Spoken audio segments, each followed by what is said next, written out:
भारतीय संगीत में नाद की अवधारणा। नाद एक पारिभाषिक शब्द है। इस विषय को हमने विद्यार्थियों की जिज्ञासा और प्रतिस्पर्धा के जो परीक्षा पत्र आते हैं उनको ध्यान में रखते हुए ये वीडियो बनाने का प्रयास किया है। आशा है विद्यार्थी वर्ग इससे लाभान्वित होंगे। शोधार्थियों के लिए शोध के नए विषय उद्घाटित होंगे। चैतन्यं सर्वभूतानां विवृतं जगतात्मनः नाद ब्रह्म तदानंदम अद्वितीयम उपास्महे।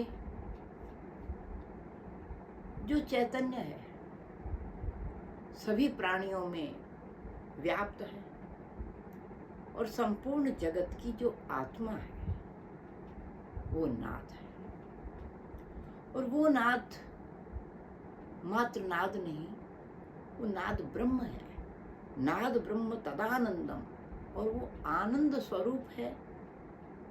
दूसरी बात अद्वितीय, तो वो अद्वितीय है। अद्वितीय मतलब यूनिक है, उसके जैसा और कोई है नहीं। ऐसे नाद की हम उपासना करते हैं। तो ये नाद आनंद देने वाला पद है, लेकिन संगीत में ये एक पारिभाषिक शब्द बन चुका है। संगीत में नाद ध्वनि को कहते हैं, और वो ध्वनि जो परमात्मा से उत्पन्न होकर के संपूर्ण विश्व में व्याप्त होते हुए जीव में चर अचर सब में व्याप्त होती है। और इसीलिए आगे शारंगदेव ने ये भी कहा है, नादोपासनया देवा ब्रह्मा विष्णु महेश्वरा भवन्ति उपासितानोनम यस्मात् ते तदात्मकः।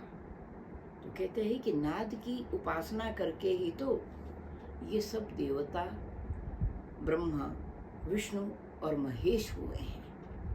यानी नाद की उपासना के कारण ही ब्रह्मा ब्रह्मा कहलाते हैं, विष्णु उस नाद के पालक कहलाते हैं, और महेश्वर उस नाद को संयम करने वाले कहलाते हैं। इसीलिए वो नाद रूप तनु जो कहा है शिव को शारंगदेव ने, तो इसी नाद रूप की उपासना करने के कारण ही वो सारे जगत में उपासित हुए हैं। अब हम अगर इसको तकनीकी ढंग से विचार करते हैं तो शारंगदेव ने संगीत रत्नाकर में ये भी कहा है कि कैसे इस नाद की उत्पत्ति होती है, कहाँ से उत्पन्न होता है ये नाद। ब्रह्मांड में तो है ही, लेकिन पिंड में कैसे आता है? तो सृष्टि में नियम है, यत् ब्रह्मांडे तत्पिंडे। जो ब्रह्मांड में हो रहा है वही तो पिंड में भी हो रहा है। तो शरीर में ये नाद किस तरह से आ जाता है? तो आत्मा विवक्षमाणो अयम मनः, मनः प्रेरयते, मन देहस्तवन्यम आवान्ति सा प्रेरति मारुतम।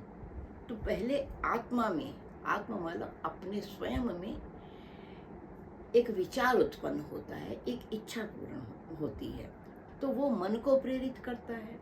और मन जो है वो आत्मा से मन प्रेरित है, और मन से देह में स्थित अग्नि जो है वो प्रेरित होती है। और वो किसको प्रेरणा करती है? मारुतम। तो इस तरह से आत्मा, मन, देहस्थ अग्नि और प्राण, इन सब का संयोग जब होता है तब जाकर के नाद की उत्पत्ति होती है, तब जाके उस ध्वनि की उत्पत्ति होती है। और उस ध्वनि के वो ब्रह्म ग्रंथि में स्थित होता है। मनुष्य में सिद्धासन में बैठ करके उसको उपलब्ध किया जाता है। तो उसके बाद वो क्रम से ऊपर की ओर चलता है, और ऊपर की ओर चलते हुए नाभि, कंठ, रित, मूर्धा, इन सब स्थानों में वो व्याप्त होती है ध्वनि। इसलिए उस ध्वनि को 5 तरह की कहा गया है। तो नादो अति सूक्ष्म, सूक्ष्म, पुष्ट, अपुष्ट, कृत्रिमः इति पंचाभिधत्ते पंचस्थाना स्थिता क्रमात्। तो ये जो 5 तरह के भेद कहे गए हैं, ये 5 स्थानों में व्याप्त होते हैं। जैसे अति सूक्ष्म नाद जो है वो गुहावासी है, उसके बाद सूक्ष्म नाद है जो कि ऊपर की ओर प्राण लेकर के हम नाद उच्चारित करते हैं, उसके बाद पुष्ट है और ये हृदय में होता है, और हृदय से जब ऊपर की ओर नाद आता है तब वो पुष्ट स्थिति को प्राप्त होता है। और जो हम मुंह से उच्चारण करते हैं जिह्वा के द्वारा विभिन्न मुंह के अंगों को सहारा लेते हुए, तो तब वो कृत्रिम हो जाता है। तो इस तरह से 4 नाद तो अव्यक्त हैं और 5वां कृत्रिम नाद जो है उसको हम उच्चारण करते हैं। अब इसी का निर्वचन भी नाद का हमें मिलता है शास्त्रों में। तो वहाँ कहा है नकारम प्राण नामाना। नकार जो है मानो वो प्राण है, वो वायु है, और दकारम अनलम विदु। दकार जो है वो उसमें अग्नि है, वो उसमें प्रयत्न है। तो प्राण अपने आप उच्चरित नहीं होता, अग्नि अपने आप प्रज्वलित नहीं होती। ये नकार और दकार जब दोनों का मेल हो जाता है तो इन दोनों के संयोग से जो उत्पन्न होता है वो नाद कहलाता है, वही संगीतोपयोगी नाद होता है। अब वो नाद कैसे इस्तेमाल होता है? यूं तो योगियों के लिए भी है, अनाहत नाद उसको कहा है, उसका दूसरा भेद, और एक नाद उसका जिसकी बात कर रहे हैं वो आहत नाद है। तो ये आहत नाद जो है ये संगीतोपयोगी नाद होता है। और इसके लिए कैसे कहते हैं? गीतम नादात्मकम।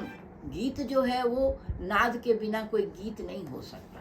तो गीतम नादात्मकम, गीत के लिए, संगीत के लिए नाद होना जरूरी है। वाद्यम नाद व्यक्त्या प्रशस्यते, और वाद्य में वही नाद प्रकट होता है जो कि गाने में नाद है, जो संगीत में जो हम कंठ से उच्चरित करते हैं, वाद्य में भी वही नाद प्रकट होता है। और तद्वयानुगतम नृत्यम, अब दोनों के अनुगत, दोनों के पीछे चलने वाला कौन है? वाद्य और संगीत के पीछे चलने वाला कौन है? नृत्य। और इसीलिए चाहे वो गाना हो, चाहे वो बजाना हो, चाहे नृत्य हो, तीनों में क्या रहता है? नाद हमेशा विद्यमान रहता है। और संगीत की परिभाषा भी शारंगदेव ने गीतम वाद्यम तथा नृत्यम त्रयम संगीतम उच्यते ये कही है।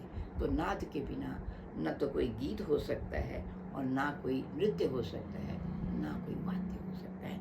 नाद ही आधार है। अब नादेन व्यज्यते वर्णा, और इसी नाद से भाषा भी बनती है। एक नाद से तो स्वर बनते हैं, दूसरा नाद जो है उसका दूसरा रूप जो है वो शब्द ब्रह्म के रूप में जिसको हम जानते हैं, उसमें कहते हैं कि नादेन व्यज्यते वर्णा, नाद से ही तो वर्ण बनते हैं, और वर्ण से पद, और पद से फिर वाणी वाक्य बनते हैं, और वचसो व्यवहारो अदम, तो फिर वाणी से ही सारे संसार का व्यवहार होता है।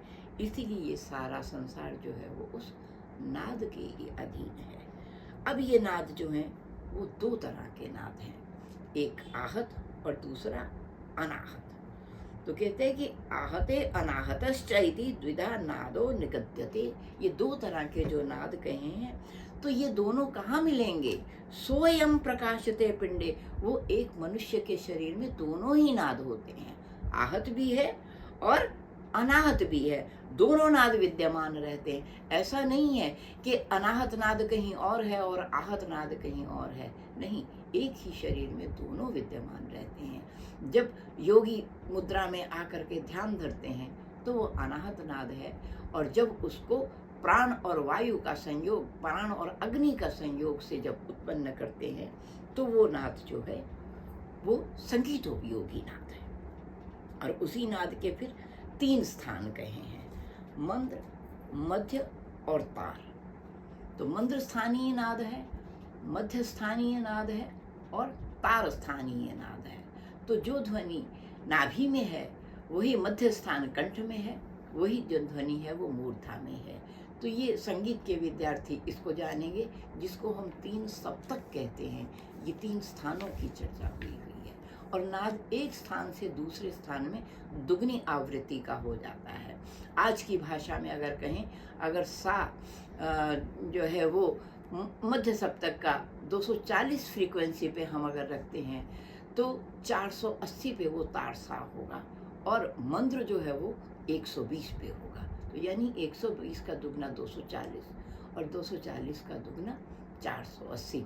तो यही मंद्र, मध्य और तार, ये 3 स्थानों की बात कही है। इसी तरह उसी नाद के 3 गुण कहे जाते हैं। तो संगीत में ये जानना भी आवश्यकता है।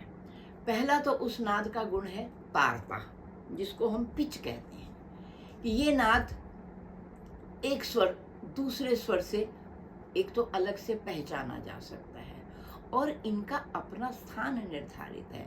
जैसे हम स रे ग इन की बात करें तो स जो है जिस स्थान पे निर्धारित है, रे उससे ऊंचा है, गंधार उससे ऊंचा है, मध्यम उससे ऊंचा है, मतलब उनकी आवृत्ति संख्या अधिक है। तो इसको हम तारता कहते हैं। जितनी आवृत्ति संख्या अधिक होगी उतना स्वर जो है वो ऊंचा होता चला जाएगा। तो ये नाद का एक गुण है। और दूसरा नाद का गुण है तीव्रता, जिसको हम कहते हैं इंटेंसिटी या लाउडनेस। को आवाज़ को हम वॉल्यूम उसी एक फ्रीक्वेंसी पे रहते हुए नीचा भी कर सकते हैं और उसका वॉल्यूम हम बढ़ा भी सकते हैं। तो मतलब उसका कितनी दूर तक आवाज़ सुनाई दे। अगर तो वो धीरे से बोला गया स्वर है तो वो कम लोगों को सुनाई देगा। अगर उसी को ज़्यादा आवाज़ भर के बोला गया है तो दूर तक सुनाई देगा। तो इंटेंसिटी और पिच ये दोनों अलग अलग चीज़ें हैं।